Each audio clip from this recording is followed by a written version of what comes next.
अस्सलामु अलैकुम dear student Mohammad Tahir आपका बायोलॉजी टीचर। कैसे हैं आप सब? उम्मीद है खैर आफियत से होंगे। डियर स्टूडेंट, आज का लेक्चर किन मौज़ूआत पर मुश्तमिल है, आइए डिस्कस करते हैं और समझने की कोशिश करते हैं। Dear student, recall your memory. Previous lecture के अंदर हमने डिस्कस किया था लेवल ऑफ ऑर्गेनाइजेशन को। उसके अंदर हमने डिस्कस किया था इंडिविजुअल लेवल को, उसके अंदर हमने डिस्कस किया था पॉपुलेशन लेवल को, उसके अंदर हमने डिस्कस किया था कम्युनिटी लेवल को, और एंड पे हमने डिस्कस किया था जो हमारे पास बायोस्फीयर लेवल है।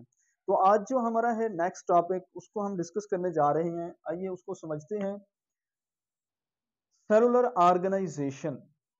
आज का जो हमारा टॉपिक है सेलुलर ऑर्गेनाइजेशन। तो डियर स्टूडेंट, सेलुलर ऑर्गेनाइजेशन को स्टार्ट करने से पहले हम इस इंट्रोडक्शन पढ़ लेते हैं। हमें इसका पता होना चाहिए। तो जो हमारे पास जितने भी ऑर्गेनिज्म हैं, जिंदा चीजें हैं, उनके 5 बड़े ग्रुप्स हैं। 5 बड़े ग्रुप्स में उनको डिवाइड किया गया है। पहला जो है हमारे पास प्रोकैरियोटिक्स, दूसरा है हमारे पास प्रोटेस्टा, तीसरा है हमारे पास फंजाई, और उसके बाद प्लांट्स एंड एनिमल्स। ये 5 बड़े ग्रुप्स हैं सेलुलर ऑर्गेनाइजेशन की बुनियाद पर जो जानदारों को डिवाइड किया गया है। तो आगे हम इसकी टाइप्स को डिस्कस कर लेते हैं। जो सेल है हमारे पास, उसकी कितनी टाइप्स हैं? तो बेसिकली सेल की 2 टाइप्स हैं। एक है हमारे पास प्रोकैरियोटिक सेल और दूसरी है हमारे पास यूकैरियोटिक सेल। तो डियर स्टूडेंट, जो प्रोकैरियोटिक सेल है ये बेसिकली पाया जाता है यूनिसेलुलर ऑर्गेनिज्म के अंदर, और जो यूकैरियोटिक सेल है ये पाया जाता है मल्टी सेलुलर ऑर्गेनिज्म के अंदर, प्लांट्स हैं, एनिमल्स हैं। तो प्रोकैरियोट्स जो सेल हैं उसकी एग्जांपल्स आप लोग लिख सकते हो, बैक्टीरिया, साइनोबैक्टीरिया, ये इसकी एग्जांपल्स हैं। और यूकैरियोटिक सेल ये जो है हमारे पास प्लांट्स, एनिमल्स जिनके अंदर मल्टी सेलुलर ऑर्गेनाइजेशन होती है। तो डियर स्टूडेंट, इसमें थोड़ा सा हम डिफरेंस को डिस्कस कर लेंगे कि प्रोकैरियोटिक सेल और यूकैरियोटिक सेल के अंदर डिफरेंस क्या है। तो आप उसको यूं लिख सकते हैं कि जो प्रोकैरियोटिक सेल्स हैं इनके अंदर वाज़ेह तौर पर न्यूक्लियस नहीं पाया जाता, साइज में छोटे होते हैं और सादा होते हैं, और इनके अंदर डबल मेम्ब्रेन बाउंडेड ऑर्गेनेलीज नहीं पाई जाती।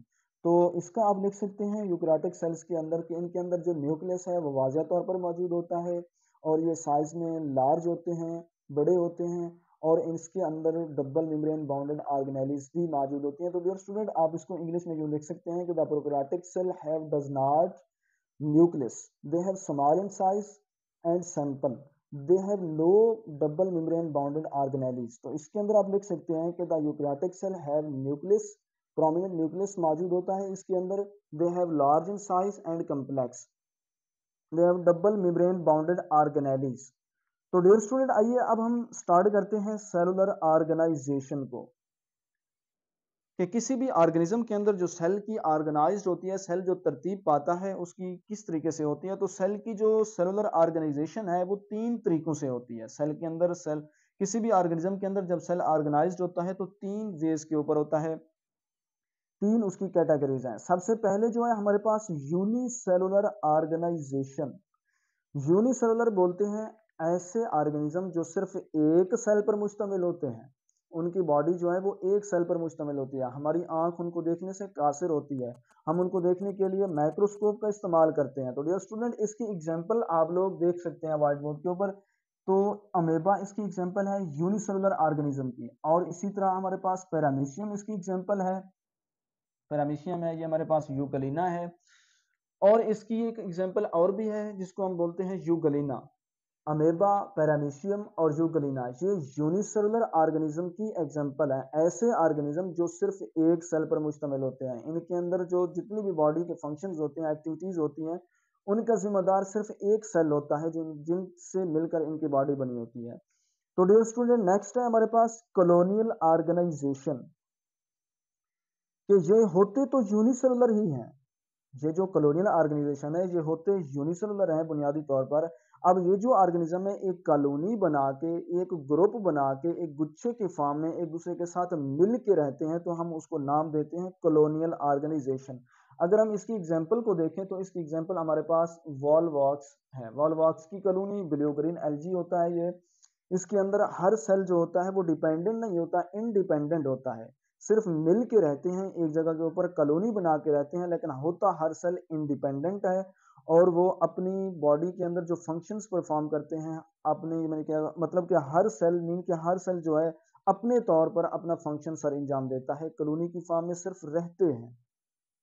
तो डियर स्टूडेंट नेक्स्ट है हमारे पास multi cellular organization. Multi cellular क्या होती हैं कि ऐसे ऑर्गेनिज्म जो बहुत ज्यादा सेल से मिलकर बने होते हैं उनको नाम देते हैं मल्टी सेलुलर ऑर्गेनाइजेशन या मल्टी सेलुलर ऑर्गेनिजम्स। ऐसे ऑर्गेनिज्म जो दो या दो से ज्यादा या करोड़ों अरबों खरबों की तादाद में जो सेल्स होते हैं उनसे मिलकर बने होते हैं। वो सेल्स कौन सी हैं? अगर हम इसके एग्जांपल को देखें, हमारे पास जो है वो प्लांट्स हैं, ये मल्टीसेलुलर के एग्जांपल हैं। एनिमल्स हैं, ये भी मल्टीसेलुलर के एग्जांपल्स हैं। अब जो हमारे पास मल्टीसेलुलर है इसकी भी आगे दो टाइप्स होती हैं। एक है हमारे पास सिंपल मल्टीसेलुलर ऑर्गेनाइजेशन, दूसरी है हमारे पास कम्प्लेक्स मल्टीसेलुलर ऑर्गेनाइजेशन। अगर हम बात करें सिंपल मल्टीसेलुलर ऑर्गेनाइजेशन की, तो सिंपल मल्टीसेलुलर ऑर्गेनाइजेशन ये होते यूनिसेलुलर हैं। इसके अंदर मल्टीसेलुलर यानी दो या दो से ज्यादा बहुत ज्यादा सेल्स पर मुश्तमिल ऑर्गेनिज्म नहीं होते। अगर हम कम्प्लेक्स मल्टीसेलुलर ऑर्गेनिज्म की बात करें, तो कम्प्लेक्स मल्टीसेलुलर के अंदर प्लांट, ये इसकी एग्जांपल है, प्लांट्स और एनिमल,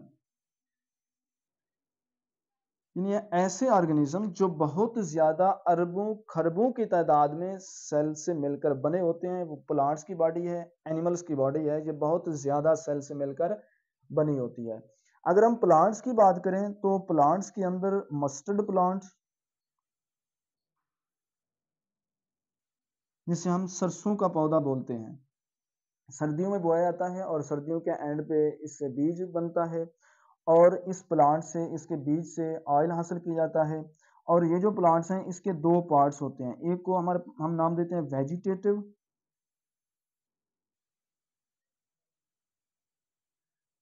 वेजिटेटिव, और दूसरा जो इसका पार्ट्स है, दूसरा हिस्सा है, वो होता है रिप्रोडक्टिव।